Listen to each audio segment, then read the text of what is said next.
Yeah, a while ago, literally like just pre-COVID, 5 days. So it's not as though we're talking about 20 years ago or something.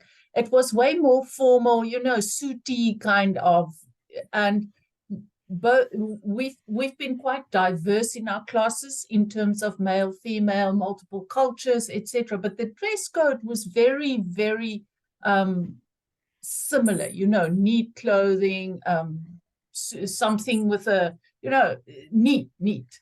And now it's like shorts and t-shirts, but also what I appreciate, there's also a lot more cultural diversity where people would dress in attire that represent who they are rather than, okay, this is business clothes kind of thing. So I think people are just way more comfortable with who they are, and they're there to learn, not to portray something, but it goes across a very wide spectrum. So in general, it's less formal, but we also see people, I mean, you can do a fashion shoot there sometimes with how people come dressed, where everybody just sort of stops and say, wow, you know, and then the next bundle will just be shorts and t-shirts. So there's a massive spread where I think it was way narrower in the past, and now it's just wider, and it's okay.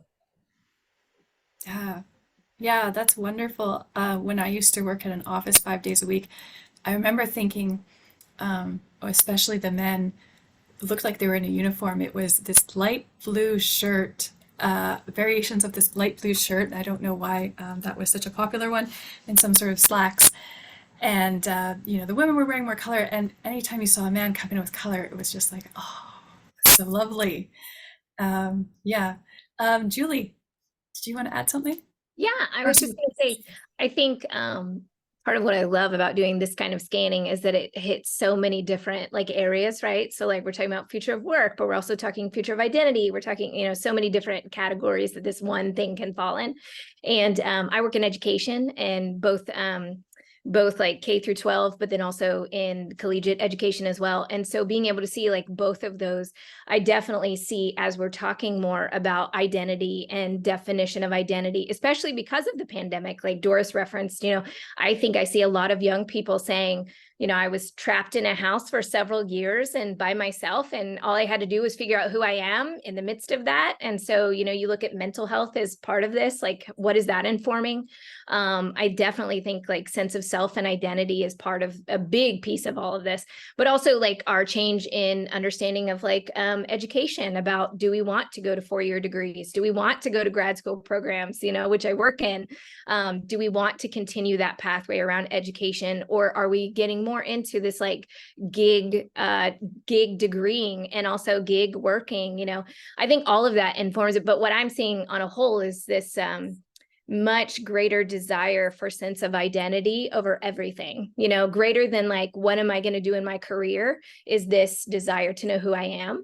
And one does not necessarily inform the other, where it may have, 20 years ago, as Doris was saying, like, I think back then it was, I'm a square peg in a round hole, but gosh darn, I'm going to make myself fit no matter what. I'm going to wear the blue uniform, the every man in blue. I know some of my friends' housing, you can probably say like that is gone, right? The need to like fit in that way.